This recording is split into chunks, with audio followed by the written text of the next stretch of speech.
അസ്സലാമു അലൈക്കും വറഹ്മത്തുള്ളാഹി തആല വബറകാതുഹു. അൽഹംദുലില്ലാ വസ്സലാത്തു വസ്സലാമു അലാ റസൂലില്ലാ വഅലാ ആലിഹി വസഹ്ബിഹി അജ്മഈൻ അമ്മാ ബഅദ്. ഒരു മനുഷ്യനെ, അതും പ്രായമായൊരു മനുഷ്യനെ, സമൂഹത്തിൽ അത്യാവശ്യം പേരും പ്രശസ്തിയൊക്കെ ഉള്ള ഒരാളെ കൂട്ടിയിട്ട് കത്തിക്കുക എന്ന് പറഞ്ഞാൽ അത് വലിയൊരു പാപമാണ്. ഞാനും സംസാരിക്കാൻ പോണത് അങ്ങനെ ഒരു അപരാധം ചെയ്ത രണ്ടാളെക്കുറിച്ചാണ്. അൺമാസ്കിംഗ് അനോമലീസ് എന്ന് പറയുന്ന യൂട്യൂബ് ചാനലിൽ അബ്ദുള്ള ബാസിലും അതുപോലെ ഷാഹുൽ അമീദ് വാദപ്രതിവാദത്തിൽ ദൈവമുണ്ടോ ഇല്ലേ എന്ന ഒരു വാദപ്രതിവാദം, ആ വാദപ്രതിവാദത്തിൽ ഒരു വയസ്സായ പ്രായമെത്തിയ ഒരു നിരീശ്വരവാദിയെ ആകെ കൂട്ടിയിട്ട് കത്തിക്കുന്ന വളരെ സങ്കടകരമായ ഒരു ഡിബേറ്റ്. ആ ഡിബേറ്റിന് ലിങ്ക് ഡിസ്ക്രിപ്ഷനിൽ കൊടുക്കുന്നുണ്ട്, കഴിയുന്നവരൊക്കെ പോയി കാണണം എന്ന് ആദ്യം പറയാണ്. കാരണം നിരീശ്വരവാദികൾക്കൊന്നും ഇത്ര കഷ്ടപ്പാടുള്ളൊരു കാലഘട്ടം ഉണ്ടായിരുന്നില്ല. അവരും അങ്ങനെ പറഞ്ഞു പോയാൽ മതിയായിരുന്നു, ദൈവമല്ല, അത് തെറ്റാണ്, ഇത് തെറ്റാണ്, അത് പാടില്ല, ഇത് പാടില്ല എന്നിങ്ങനെ പറഞ്ഞു പോയൊരു സാഹചര്യത്തിൽ നിന്ന് കൃത്യമായി ശാസ്ത്രീയമായി വാദപ്രതിവാദം നടക്കുന്ന നേരത്ത് മറുപടിയില്ലാതെ ഉത്തരം മുട്ടി വാടിക്കരിഞ്ഞു പോകുന്ന ദയനീയമായ സാഹചര്യം കാണുമ്പോൾ നമുക്ക് തന്നെ പാവം തോന്നിപ്പോവാണ്. ഈ മനുഷ്യന്മാരൊക്കെ ഇങ്ങനെ, ഈ നിരീശ്വരവാദിക ആളുകൾ ഇത്ര വിവരമില്ല എന്ന് കരുതി നമ്മളവരെ കളിയാക്കാൻ പാടുണ്ടോ എന്നുള്ളത്, അല്ലെങ്കിൽ വിവരമില്ല എന്ന് അവരെ ബോധ്യപ്പെടുത്തുമ്പോൾ അതവർക്ക് വിഷമാവൂല എന്ന് നമുക്ക് തന്നെ തോന്നിപ്പോവാണ്. ആ ഒരു രസകരമായ വളരെ ഇൻഫോർമേറ്റീവായ ഒരു ഡിബേറ്റിൻ്റെ വിശദീകരണത്തിലേക്കാണ് നമ്മൾ കടന്നു പോകുന്നത്. കാരണം അതിൽ ഇ എ ജബ്ബാർ ഉന്നയിക്കുന്ന ഓരോ സ്റ്റേറ്റ്മെൻറ്റുകളും, പറയുന്ന ഓരോ സ്റ്റേറ്റ്മെൻറ്റുകളും ഇനിയുള്ള കാലഘട്ടങ്ങളിൽ നിരീശ്വരവാദികൾക്കിടയിൽ തന്നെ ജബ്ബാറിൻ്റെ വിലയിടുന്നുള്ളതിൽ ഒരു സംശയമില്ല. കാരണം ഇന്ന് വരെ ഒരു നിരീശ്വരവാദിയും കേൾക്കാത്ത രീതിയിലുള്ള പുതിയ പുതിയ സ്റ്റേറ്റ്മെൻറ്റുകളും കണ്ടുപിടുത്തങ്ങളുമാണ് ഈ ജബ്ബാർ പറഞ്ഞിട്ടുള്ളത്. അപ്പോൾ അത് നമുക്ക് വളരെ ഡീറ്റെയിൽ ആയിട്ട് തന്നെ കേൾക്കാം. ആ വീഡിയോ കുറച്ച് ലെങ്ത് കൂടും, കാത്തിരിക്കണം, കേട്ടിരിക്കണമെന്ന് നിങ്ങളോട് വിനീതമായി അഭ്യർത്ഥിക്കാണ്. തന്നെയല്ല, ഈ ചാനൽ പിന്നെ ഒരു പുതിയൊരു സംരംഭമാണ്. അപ്പോൾ കഴിയുന്ന ആളുകളൊക്കെ ആ സബ്സ്ക്രിപ്ഷൻ ബട്ടൺ ഒന്ന് അമർത്തി സഹകരിക്കണമെന്ന് ആദ്യമേ അറിയിക്കാൻ. ഒന്നാമതായി ജബ്ബാർ പറഞ്ഞ കാര്യങ്ങളിലേക്ക് നമുക്ക് പോകാം. സ്വാഭാവികമായിട്ട് എത്തീസ്റ്റ് എന്ന് പറയുമ്പോൾ തന്നെ ദൈവത്തെ നിഷേധിക്കുക എന്നുള്ളതാണ് ഭാഷാപരമായിട്ട് തന്നെ അർത്ഥം. അപ്പൊ അങ്ങനെ ഒരു തെറ്റാണ്. ഞങ്ങൾ ഈ ദൈവം ഇല്ല എന്ന് മാത്രമാണ് പറഞ്ഞു നടക്കുന്നത് എന്നൊക്കെ നുണ പറയുകയാണ് ചെയ്തത്. ഞങ്ങൾ ദൈവം ഇല്ല പറയുന്നത്, ദൈവം അല്ല എന്നാണ് പറയുന്നത്. ദൈവം അല്ല എന്നാണ് പറയുന്നത്, ദൈവം ഇല്ല എന്നല്ല. ജബ്ബാറിന്റെ അഭിപ്രായത്തിൽ ഒരു വേള നിരീശ്വരവാദികളുടെ ലോകത്ത് ആദ്യമായിട്ട് ഒരാൾ ഇങ്ങനെ പറയണം, ജബ്ബാറിന്റെ അഭിപ്രായത്തിൽ ദൈവമില്ല എന്നതല്ല അവരുടെ വാദം. നിരീശ്വരവാദികളുടെ വാദം ദൈവമല്ല എന്നുള്ളതല്ല, ദൈവമല്ല എന്നുള്ളതാണ്. ഇല്ല എന്നുള്ളതല്ല, അല്ല എന്നുള്ളതാണ്. അപ്പോൾ ദൈവമില്ല എന്നുള്ള വാദം അവർക്ക് ഇല്ല എന്നാണ് ആര് പറയുന്നത്? ഇത്രയും കാലം ദൈവമല്ല ദൈവമല്ല എന്ന് പറഞ്ഞു നടന്ന, അള്ളാഹുല്ല, മറ്റുള്ള മതങ്ങളിലെ ദൈവങ്ങളില്ല എന്ന് പാടി പറഞ്ഞ് പിന്നെ പാണനെ പോലെ ഓടി നടന്ന ജബ്ബാർ ഇപ്പോൾ പറയുന്നത് ദൈവമില്ല എന്നല്ല, ദൈവമല്ല, അള്ളാഹു ദൈവമല്ല, ഇനി ഈസാ നബി ദൈവമല്ല, ഇനി മറ്റുള്ള മതങ്ങളുടെ ദൈവങ്ങൾ അത് ദൈവമല്ല എന്നാണ്. അപ്പോൾ ഇവരൊന്നും ദൈവമല്ലെങ്കിൽ അപ്പോൾ വേറൊരു ദൈവം ഉണ്ടോ എന്നുള്ളതാണ് ഒരു ചോദ്യം. ഇപ്പോൾ അള്ളാഹു ദൈവമല്ലെങ്കിൽ വേറൊരു ദൈവം ഉണ്ടോ? ദൈവമില്ല എന്നാണെങ്കിൽ പിന്നെ വേറൊന്നും ഇല്ല എന്നാണല്ലോ.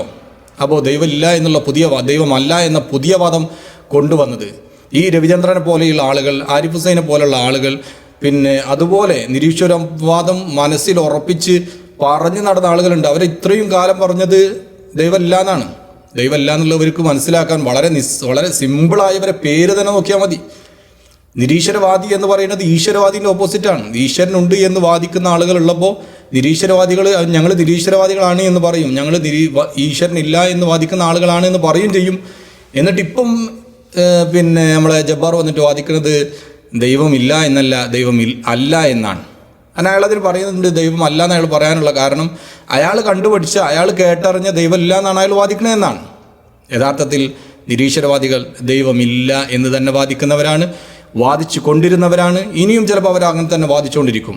അപ്പോൾ ഏതെങ്കിലും ഒരു ചോദ്യത്തിന് ഉത്തരം മുട്ടണ നേരത്ത് ഞാൻ അങ്ങനെയല്ല വാദിച്ചത്, ഇത്രയും കാലം ഞങ്ങൾ ഇങ്ങനെയായിരുന്നു വാദിച്ചത് എന്ന് ഈ സംവാദം കേൾക്കുന്ന ജബ്ബാറിനെ പോലെയുള്ള ആളുകളുടെ പിന്നെ അന്ധരായ അറിവില്ലാത്ത കാണികളെയെങ്കിലും തൃപ്തിപ്പെടുത്താൻ വേണ്ടി ദൈവമല്ല എന്നൊന്ന് വാദിക്കാമായിരുന്നു. കാരണം അതായിരുന്നല്ലോ വാദം. ആ വാദം വാദിച്ച് മുന്നോട്ട് പോകണം എന്നല്ല. കാരണം പെട്ടെന്ന് ദൈവത്തെ തെളിവുകൾ മുന്നിലേക്ക് വരുമ്പോൾ ദൈവത്തെ അംഗീകരിക്കാനും കഴിയാത്തൊരവസ്ഥ. എന്നാൽ ഇതുവരെ അത് പറഞ്ഞത് മാറ്റി പറയല്ലാതെ രക്ഷയില്ല എന്നതുകൊണ്ട് മാത്രമാണ്. ഏത് ദൈവത്തെയാണ് നിഷേധിക്കുന്നത്? അതാദ്യം പറയൂ. ഞങ്ങളൊക്കെ നിഷേധിക്കുന്നത് ഞങ്ങൾക്ക് ഇവിടെ പരിചയമുള്ള ദൈവങ്ങളെ, മനുഷ്യന്റെ ജീവിതത്തെ നേരിട്ട് ബാധിക്കുന്ന മത ദൈവങ്ങളെയാണ് ഞങ്ങൾ നിഷേധിക്കുന്നത്. ഏത് ദൈവത്തെയാണ് ഞങ്ങൾ നിഷേധിക്കുന്നത്? ഞങ്ങൾ മനുഷ്യർക്കിടയിൽ ഞങ്ങൾക്ക് പരിചയമുള്ള ദൈവത്തെയാണ് നിഷേധിക്കണമെന്നാണ്. ഞങ്ങൾക്ക് പരിചയമുള്ള ദൈവത്തെയാണ് അവർ ലോകത്ത് കണ്ട ദൈവങ്ങളെയാണ് അവർ നിഷേധിക്കുന്നത്. അള്ളാഹുല്ല എന്ന് പറയുന്നുണ്ട്, മറ്റുള്ള മതങ്ങളിലെ ദൈവങ്ങളില്ല എന്ന് പറയുന്നുണ്ട്. അപ്പോൾ ദൈവത്തെ, ഇവർക്ക് പരിചയമുള്ള ദൈവത്തെയാണ് ഇവർ നിഷേധിക്കുന്നത്. പരിചയമുള്ള ദൈവം എന്ന് പറയുന്നത് അള്ളാഹുവിനെ ഇപ്പം നേരിട്ട് കണ്ടിട്ടില്ലല്ലോ. ജബ്ബാർ നിഷേധിക്കാൻ മാത്രം പടച്ചവനെ നേരിട്ട് കണ്ടിട്ടില്ലല്ലോ. പടച്ചവൻ പറഞ്ഞ, അള്ളാഹു ഖുർആനിൽ പറഞ്ഞ വിശേഷണങ്ങളുടെ അടിസ്ഥാനത്തിൽ നിഷേധിക്കുകയാണെങ്കിൽ നിഷേധിക്കാം, അതിന് കൃത്യമായ തെളിവുകളുണ്ടെങ്കിൽ. ഖുർആനിൽ അള്ളാഹ് പരിചയപ്പെടുത്തുന്നത് സൂറത്തുൽ ഇഖ്ലാസിൽ ഖുൽ അല്ലാഹു അഹദ്, അള്ളാഹു ഏകനാണ്. ഇതിലെവിടെ ഇപ്പം നിഷേധിക്കാൻ മാത്രമുള്ളത്? ഇപ്പോൾ 2 ആകണോ ജബ്ബാർ അംഗീകരിക്കാൻ? അല്ലെ 3 ആകണോ ജബ്ബാർ അംഗീകരിക്കാൻ? 1 ആയാൽ നിഷേധിക്കണം എന്നാണോ? 1 മാത്രമാണെങ്കിൽ നിഷേധിക്കണം, ഒരു പിന്നെ ശക്തി മാത്രമാണെങ്കിൽ നിഷേധിക്കണം എന്നതിന് എന്താണ് യുക്തിയുള്ളത്? 2 ആണെങ്കിൽ അംഗീകരിക്കാമെന്നാണ്, അല്ലെ 3 ആണ് അംഗീകരിക്കാമെന്നാണ്, അല്ലെ കുറേ ആണെങ്കിൽ അംഗീകരിക്കാമെന്നാണ്. അള്ളാഹു തന്നെ പരിചയപ്പെടുത്തുന്ന 2-ാമത്തെ വചനം അള്ളാഹു സമദ്, എല്ലാവരും ആശ്രയിക്കുന്ന, എല്ലാവർക്കും ആശ്രയം നൽകുന്ന ആളാണ് തമ്പുരാൻ. ഇനി എന്താണ്, എങ്ങനെയായാലാണ് അള്ളാഹുവിനെ അംഗീകരിക്കുക? എല്ലാവർക്കും ആശ്രയം നൽകാതിരിക്കേ, അല്ലെങ്കിൽ എല്ലാവരിൽ നിന്നും ആശ്രയം സ്വീകരിക്കേ? എന്ത് യുക്തിയാണുള്ളത് എല്ലാവർക്കും ആശ്രയം നൽകുന്ന തമ്പുരാൻ എന്ന് പറഞ്ഞതിൽ? ദൈവമില്ല, അല്ലെങ്കിൽ ഇത് അംഗീകരിക്കാൻ പറ്റിയ ദൈവമല്ല എന്ന് പറയാനുള്ള എന്ത് യുക്തി, എന്ത് ലോജിക്കാണ് അതിനുള്ളത്? 3-ാമത് പറയുന്നത് ലം യലിദ്, അള്ളാഹു ലം യലിദ് വലം യൂലദ്, അള്ളാഹുവിനെ ആരും പ്രസവിച്ചതല്ല, അള്ളാഹുവിനെ പ്രസവിക്കപ്പെട്ടിട്ടുമില്ല. അള്ളാഹുവിനെ ഇനി പ്രസവിക്കണം എന്നാണോ പറയുന്നത്? പ്രസവിച്ച് ഞങ്ങൾ ദൈവം അംഗീകരിക്കുമെന്നാണോ? അതാണോ നിങ്ങളുടെ ക്രൈറ്റീരിയകളിൽ നിങ്ങൾ എണ്ണിത്തിട്ടപ്പെടുത്തിയ ഗുണങ്ങൾ? അതാണോ പ്രസവിക്കപ്പെടണം എന്നതാണോ, അല്ലെങ്കിൽ പ്രസവിക്കണം എന്നതാണോ? ഇതിലെവിടെയാണ് നിഷേധിക്കാനുള്ള ലോജിക്ക് വരുന്നത്? മനസ്സിലാവില്ല. അടുത്തത് ലം യകുല്ലഹു കുഫുവൻ അഹദ്, അള്ളാഹുവിന് സമനായിട്ട്, അള്ളാഹുവിന് തുല്യനായിട്ട് ഒരാളുമില്ല. ഇനി അള്ളാഹിനെ പോലെ ഒരു 5-6 ആൾ ഉണ്ടാവട്ടെ എങ്കിൽ അംഗീകരിക്കാമെന്നാണോ? ആ ദൈവം, അള്ളാഹു ദൈവമല്ല എന്ന് പറയുന്നത് സൂറത്തുൽ ഇഖ്ലാസിൽ പറയുന്ന ഈ ക്രൈറ്റീരിയകളെ മനസ്സിലാക്കിയിട്ട് തന്നെയാണോ ജബ്ബാർ പറഞ്ഞത് എന്നുള്ളത് ചിലപ്പോൾ നമുക്ക് അംഗീകരിക്കാൻ കഴിയുന്നതല്ല. കാരണം ഈ പറഞ്ഞതൊന്നും നിഷേധിക്കാൻ പാകത്തിലുള്ള ക്രൈറ്റീരിയകളല്ല. ഈ പറഞ്ഞതാണ് ദൈവം, ഈ പറഞ്ഞതാണ് അള്ളാഹു. ഇതിൽ നിഷേധിക്കാൻ അള്ളാഹു ഇല്ല എന്ന് പറയാൻ മാത്രമുള്ള ഒന്നുമില്ല. ഒരേകനായ ശക്തിക്ക് ആവശ്യമായ ഗുണങ്ങൾ തന്നെയാണ് ഇതിലൊക്കെ പറഞ്ഞിട്ടുള്ളത്. അപ്പോൾ ജബ്ബാർ മനസ്സിലാക്കിയിടത്ത് പറ്റിയ തെറ്റുകൾ മാത്രമാണ്.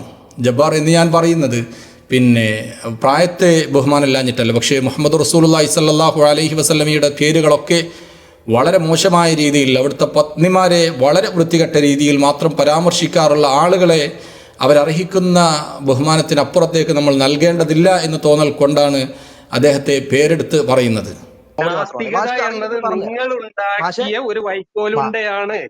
നാസ്തികത മറ്റുള്ള മതവിശ്വാസികൾ കൂടി ഉണ്ടാക്കിയ വൈക്കോലുണ്ടയാണെന്നാണ്. നാസ്തികത എന്ന് പറയുന്നത് ഒരു വൈക്കോലുണ്ടയാണെന്ന് സമ്മതിച്ചല്ലോ.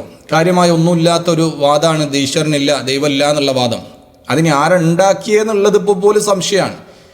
ഇവർ പറയുന്ന കേട്ടാത്തൊന്നും കുറേ മുസ്ലിങ്ങളും കുറേ ഹിന്ദുക്കളും കുറേ ക്രിസ്ത്യൻസും അല്ലെങ്കിൽ കുറേ മതവിശ്വാസികൾ ഒരുമിച്ച് കൂടിയിട്ട് ഈശ്വരനില്ല എന്നുള്ള വാദമുണ്ട്, ഇതൊക്കെ ഞങ്ങൾ ഉണ്ടാക്കിയിട്ട് രൂപീകരിച്ച് ഇത് സംഘടനയാക്കിയിട്ട് നിങ്ങളെ കയ്യിൽ തരാണ്, ഇനി നിങ്ങൾ വളരെ ഭംഗിയായി വൃത്തിയായി കൊണ്ട് നടക്കണം എന്ന് പറഞ്ഞ് ഇവരെ ഏൽപ്പിച്ചതുപോലെയാണ് ജബ്ബാർ പറയുന്നത്. നാസ്തികത എന്ന് പറയുന്നത് മതവിശ്വാസികൾ ഉണ്ടാക്കിയ വൈക്കോലുണ്ട്. ഇത് ആരുണ്ടാക്കിയ വൈക്കോലുണ്ടയല്ല, ഇത് സമൂഹത്തിൽ ബോധമില്ലാത്ത കുറച്ച് ആളുകൾ കൂടിയിട്ട് അവരുടെ മണ്ടയിൽ ഉരുത്തിരിഞ്ഞ വാദം മാത്രമാണ് നാസ്തികത എന്ന് പറയുന്നത്.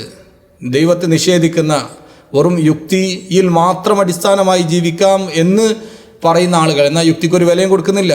ഇതൊരിക്കലും വിശ്വാസികൾ ഉണ്ടാക്കിയ വൈക്കോലുണ്ടയല്ല.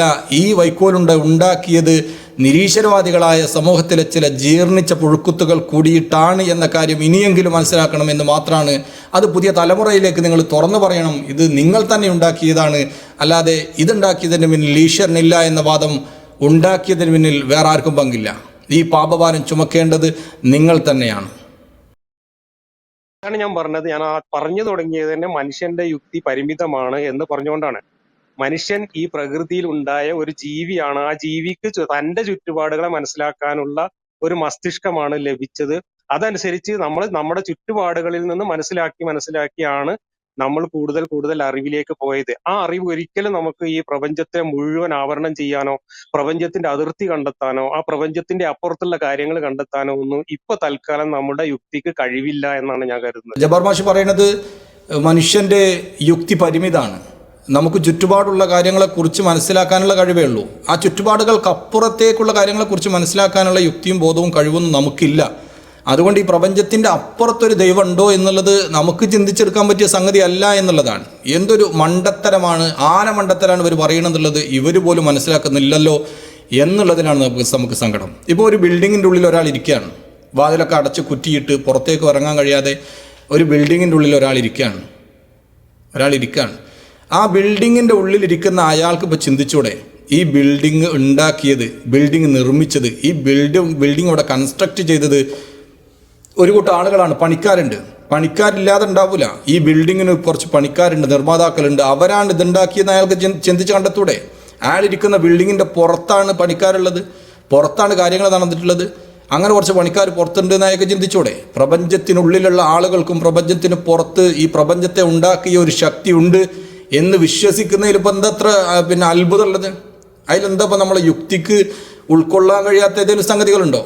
ദൈവമല്ല എന്നിങ്ങനെ ആവർത്തിച്ചുകൊണ്ടേയിരിക്കുന്ന, അതിന് ഒരുപാട് വാദങ്ങൾ നിരത്തുന്ന ജബ്ബാർ മാഷോട് ഷാഹുൽ ഹമീദ് ഒരു ചോദ്യം ചോദിക്കുന്നുണ്ട്. മാഷിനോട് വളരെ സിമ്പിളായിട്ട് ചോദിക്കാനുള്ള ഒരു ചോദ്യം, പിന്നെ സാധാരണ നമ്മുടെ ഈ മൾട്ടിവേഴ്സുകളെ കുറിച്ചൊക്കെ ഇപ്പൊ പുതിയ കുറെ തിയറീസ് ഉണ്ട്. അതായത് ഒരുപാട് പ്രപഞ്ചങ്ങൾ ഉണ്ടാവാം എന്നുള്ള ഇപ്പോ സ്ട്രിംഗ് തിയറീസിന്റെ ഒക്കെ അടിസ്ഥാനത്തിൽ പറയുന്നുണ്ട്. അപ്പോ മാഷെ, അങ്ങനെ ഉള്ള ഒരു പ്രപഞ്ചത്തില് നമ്മളിൽ നിന്ന് വ്യത്യസ്തമായി സ്ഥിതി ചെയ്യുന്ന മറ്റൊരു ബാഹ്യ പ്രപഞ്ചത്തിൽ ഒരു വട്ടത്തിലുള്ള ഒരു ത്രികോണം നിലനിൽക്കുക സാധ്യമാണെന്ന് ജബ്ബാർ മാഷ് കരുതുന്നുണ്ടോ? പ്രപഞ്ച നിയമങ്ങൾക്ക് അപ്പുറത്ത് നമ്മുടെ യുക്തി കൊണ്ട് ഒരു കാര്യവും നമുക്ക് ഉണ്ടോ ഇല്ലേ എന്ന് തീരുമാനിക്കാൻ കഴിയില്ല എന്നാ ഞാൻ അതിന് മറുപടി പറഞ്ഞു. ചോദിക്കണത് ദൈവമില്ല എന്നുള്ളത് നിങ്ങളിപ്പോൾ അങ്ങനെ ചിന്തിച്ച് കണ്ടെത്തുന്നുണ്ട്, പ്രപഞ്ചത്തിന് അപ്പുറത്തുള്ളത് നിങ്ങൾക്ക് എന്താക്കുന്നില്ല, ചിന്തിച്ച് മനസ്സിലാക്കാൻ കഴിയില്ല എന്നുള്ളതാണ്. ഇപ്പോൾ ത്രികോണാകൃതിയിലുള്ളൊരു വട്ടമുണ്ടോ? വളരെ സിമ്പിളായൊരു ചോദ്യമാണ്. ത്രികോണാകൃതിയിലുള്ളൊരു വട്ടമുണ്ടോ മാഷയെന്ന് ചോദിക്കുന്നുണ്ട് ജബ്ബാർ മാഷെ. ത്രികോണം വേറെ, വൃത്തം വേറെയാണ്. അപ്പോൾ ത്രികോണാകൃതിയിലുള്ളൊരു വട്ടമുണ്ടോ എന്ന് ചോദിക്കുമ്പോൾ അതിൻ്റെ ഉള്ളിൽ അതിൽ എന്താണെന്ന് മനസ്സിലാവാതെ അദ്ദേഹം പറയുന്നുണ്ട്, അതൊക്കെ ചിന്തിച്ച് മനസ്സിലാക്കാനുള്ള കഴിവ് എനിക്കില്ലാന്ന്. ത്രികോണത്തിൻ്റെ രൂപത്തിലുള്ള വട്ടം ഒരിക്കലും ഉണ്ടാകാൻ സാധ്യതയല്ല. ആ സംഗതി മനസ്സിലാക്കാനുള്ള കഴിവ് എനിക്കില്ല എന്ന് പറയണം മാഷ്. ഇത് അദ്ദേഹത്തിൻ്റെ വാക്കുകളെ വളച്ചൊടിക്കല്ല, ഈ ഡിബേറ്റ് പോയി കാണുന്ന ആളുകൾക്ക് കൃത്യമായി ബോധ്യപ്പെടും.